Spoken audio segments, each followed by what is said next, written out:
बिहार के मुख्यमंत्री नीतीश कुमार की नई राजनीतिक पारी की शुरुआत 10 अप्रैल से हो रही है, जब दोपहर 12:15 बजे उपराष्ट्रपति व राज्यसभा के सभापति सीपी नारायणन बतौर राज्यसभा सांसद उन्हें शपथ दिलाएंगे। 2 दशक से भी अधिक समय तक बिहार में मुख्यमंत्री का पद संभालने वाले नीतीश कुमार पहली बार राज्यसभा सांसद बने हैं। पिछले महीने 30 मार्च को बिहार विधान परिषद की सदस्यता उन्होंने छोड़ी थी और सदस्यता छोड़ने के बाद अब कयास लगाए जा रहे हैं कि मुख्यमंत्री पद से वह इस्तीफा कब देंगे। इस सवाल के साथ साथ यह सवाल भी बिहार के राजनीतिक गलियारों में घूमने लगा है कि क्या वाकई भाजपा को पहली बार अपना सीएम बनाने का मौका मिलेगा और जदयू को डिप्टी सीएम का पद मिलेगा, या फिर नीतीश कुमार अंतिम समय में कोई नया राजनीतिक दांव भी चल सकते हैं। इधर भाजपा के अंदर खाने में क्या कुछ चल रहा है, सब कुछ जानेंगे आज की इस वीडियो स्टोरी में विस्तार से। सबसे पहले हम बात करते हैं नीतीश कुमार के दिल्ली दौरे को लेकर। दरअसल नीतीश कुमार अपनी नई राजनीतिक पारी की शुरुआत करने से पहले आज ही दिल्ली दौरे के लिए चले गए। इस दौरान उनके साथ जदयू के कार्यकारी अध्यक्ष संजय झा भी मौजूद रहे। संजय झा ने कहा कि खरमास के बाद नीतीश कुमार बिहार की सीएम पद से इस्तीफा देंगे। वह 10 अप्रैल को राज्यसभा सदस्य के रूप में शपथ ग्रहण करेंगे। वहीं बिहार की सत्ता परिवर्तन पर बीजेपी के राष्ट्रीय अध्यक्ष नितिन नवीन ने कहा कि सब कुछ नीतीश कुमार के मार्गदर्शन में हो रहा है।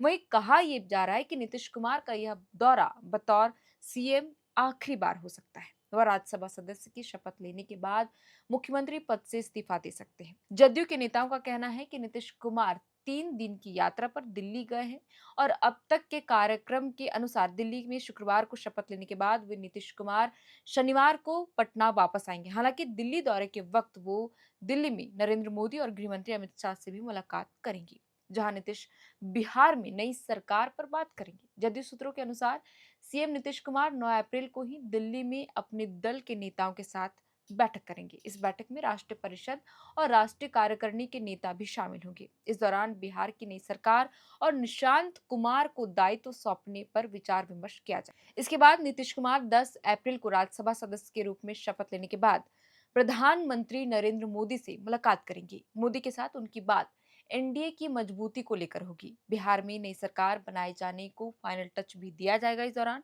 नीतीश गृह मंत्री अमित शाह से भी मुलाकात करेंगे, जैसे कि मैंने शुरुआत में ही कहा, और उनसे मंत्रिमंडल की रूपरेखा पर बात करेंगे।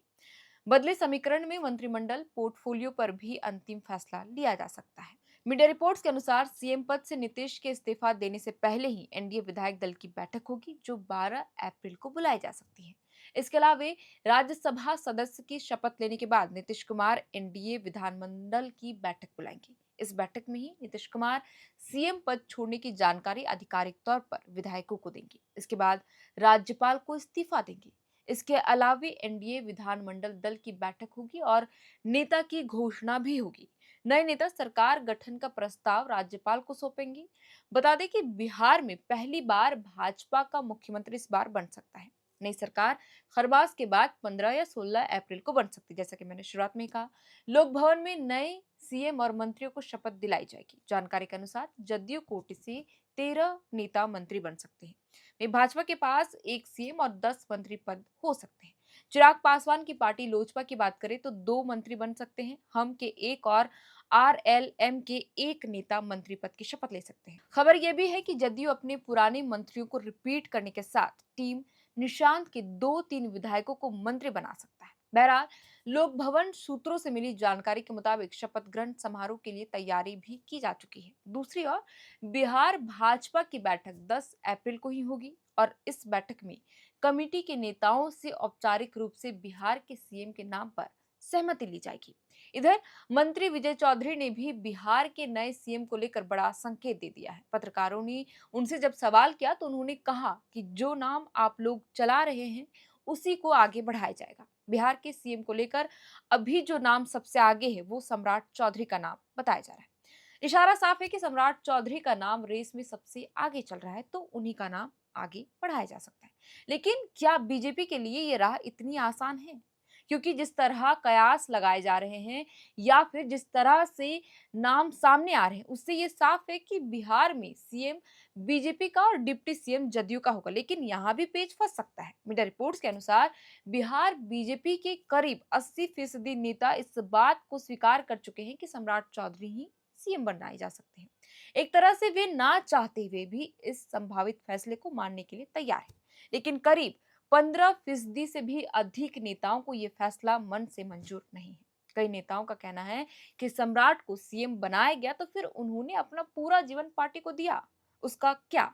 यूं तो बीजेपी वैसे हाल के फैसलों से सबों को चौंकाते आई है, लेकिन बिहार में मामला शायद ऐसा नहीं हो, क्योंकि यहाँ का सियासी माहौल बाकी राज्यों से अलग है। हालांकि एक और ये भी चर्चा हो रही है कि बीजेपी बिहार में नए सीएम का नाम देकर सबको चौंका सकती है। चर्चा तो ये भी है कि बीजेपी किसी नए चेहरे को सामने ला सकती है, जिसकी उम्मीद भी किसी को नहीं है। खैर, राजनीति में अटकलों और कयासों को बदलते देर नहीं लगती। अब देखना होगा कि नीतीश कुमार के इस्तीफे के बाद बिहार की नई सरकार का गठन जब होता है तो सीएम पद की शपथ कौन लेता है। खैर, ये सभी बातें फिलहाल भविष्य के गर्भ में छिपी हुई है। आपको क्या लगता है, हमें कमेंट बॉक्स पर लिखकर जरूर बताएं अपनी राय।